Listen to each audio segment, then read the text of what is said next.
Hello students, welcome to Ekam IS Academy.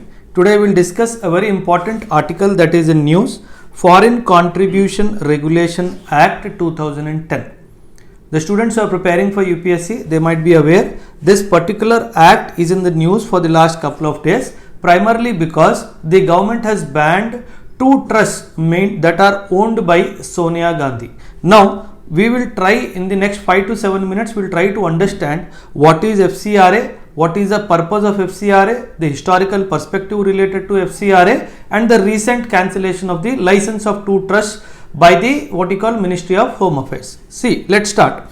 Firstly, as we all know, the center has recently cancelled the FCRA license of two trusts that are owned by Sonia Gandhi, running under the name of Rajiv Gandhi. Okay. So now, firstly, what is the purpose of this FCRA? See, the purpose of this FCRA is any individual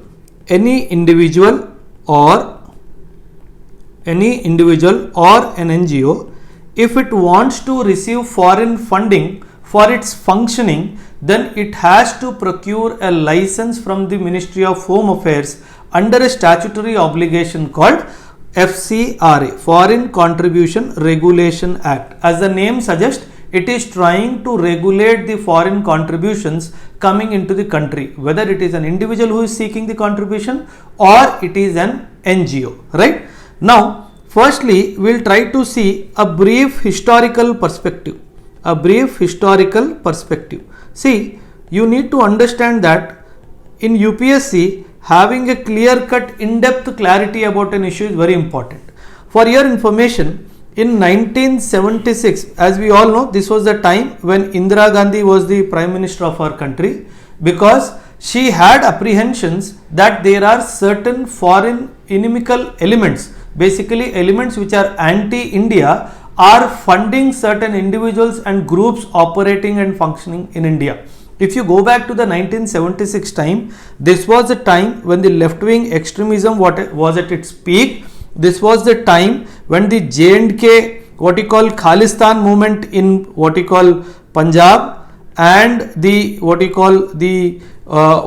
secessionism movement in J&K, and also the political instability in J&K was also at its peak.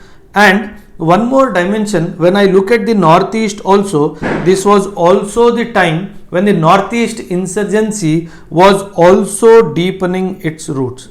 So in this particular backdrop, this is when Indira Gandhi enacted the Foreign Contribution Regulation Act with an intention to control the inflow of funds from across the world to India. See, this FCRA was first amended in 2010 and the recent amendment in 2022.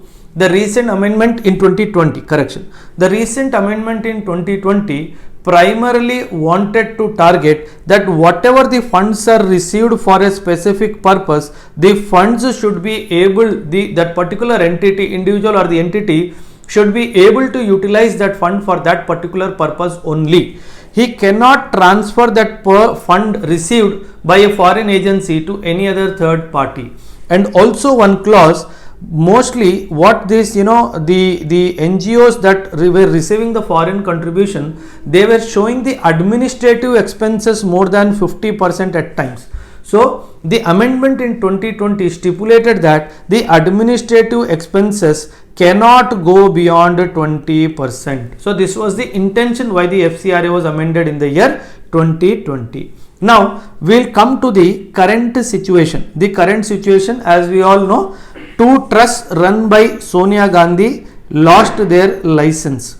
Now the question is, why they lost their license? See, as we all know, the Ministry of Home Affairs is responsible for maintaining the internal security situation in our country. So there is, within the Ministry of Home Affairs, there are certain departments, Department of Border Management, Department of Home, Department of Languages, Department of Internal Security, like this. One of the Department of Internal Security within the Ministry of Home Affairs is responsible to maintain the internal security situation in our country. it is the responsibility of this particular department of the Ministry of Home Affairs to carry out or to see that the provisions of the FCRA are applied and effective on ground. What this particular Department of Internal Security did was, it what you call set up an interministerial committee. What this committee was comprised of? The committee comprised of personnel from the enforcement directorates, from the income tax department, from your Ministry of Urban Development, and also the CBI, the Central Bureau of Investigation. The persons belonging to these entities, they carried out one survey. In that, it was found that the one of the trust called RGF, Rajiv Gandhi Foundation, in 2005 and 2006, this particular trust received $3 lakh from a country, as we know, is China, for conducting a study in India which the government feels was against India's national interest. They did not divulge the exact purpose, but they said that particular company received, the RGF received $3 lakh in 2005 and 6 from China for carrying out a study which was against India's interest. But now what the Congress government is saying is that this particular move by BJP the Congress refuted this move by the BJP government, saying that BJP is probably afraid of the grand success of Bharat Jodo Yatra. So basically, because of this only, because it has got shaken with the success of the Bharat Jodo Yatra, it is trying to force, or it is trying to pin down the growth of Congress in this particular country. Now, keeping aside the political fallouts of the decision, we will try to find out certain more dimensions related to FCRA. Now, as we know, the receiving of funds is allowed for what acts and actions or purposes. For what all these funds can be taken by the foreign agents, by the individuals or NGOs operating in India. First, it can be used for educational purposes, it can be used for social programs, it can be used for very important, can be used for religious purposes as well. Very important, it can be used for religious purposes as well. So these are some of the dimensions, even the economic dimensions, these funds can be utilized for.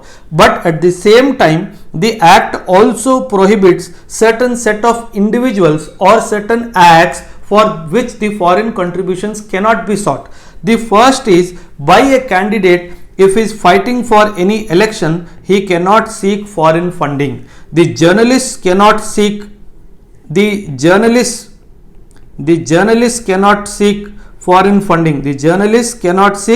foreign funding. Who else?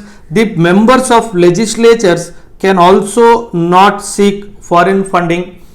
Government servants cannot seek foreign fundings. These people cannot seek foreign fundings from outside. So that is when it is very important to understand, even the political parties or their office bearers also cannot seek foreign funding. Very important dimensions. So these are the people who are prohibited from seeking any kind of foreign funding. Now, one more dimension that we need to understand here is, whenever an application for applying for an NGO or an individual seeking foreign funding, you have to understand that the application has to be addressed to the Ministry of Home Affairs. On receipt of the application, the Ministry of Home Affairs will request the IB to carry out a security audit of that particular concern which is seeking foreign funding. This is very crucial step, and the Ministry of Home Affairs will have to give a yes or approval or rejection of the application within 90 days of filing of the application.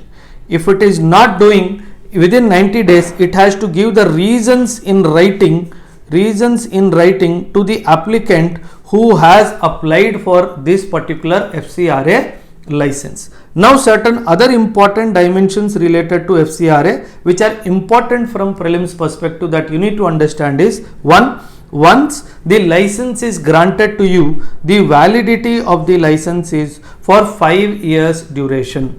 Second, at the end of 4.5 years, if you want to renew the license before the expiry of 6 months, before 6 months of the expiry, one has to apply for renewal of the license. If one does not apply, the license is deemed to be cancelled. Once the license is deemed to be cancelled, you cannot apply for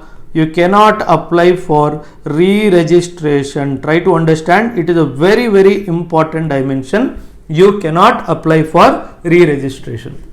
Now, after having known this, certain dimensions, even the license which has already been granted can be cancelled. First, if you do anything which is in violation of the act, if you end up doing anything, your license can be immediately terminated. Second, the government says in public interest also the license can be terminated. That is very, very important dimension. In these two dimensions, the license of a particular entity can be terminated. One more dimension, whenever annually we are supposed to, whether it is an individual or an NGO, if it has got the FCRA license, it has to file annual returns. If it fails to file the annual returns, this can also be taken as a reason for cancelling the license of that particular individual or the NGO. One last important point that we all need to understand is all the orders of the government related to FCRA can be challenged in the High Court. Very, very important from the prelims perspective. So try to understand the importance of FCRA is primarily from the internal security perspective. The government uses this as an important tool to ensure that the foreign players do not interfere in the internal affairs of our country. So this is the reason why primarily FCRA came into being, and it has been amended on couple of occasions in the past. Thank you very much, and for more videos on current affairs, please subscribe to our YouTube channel. Thank you very much.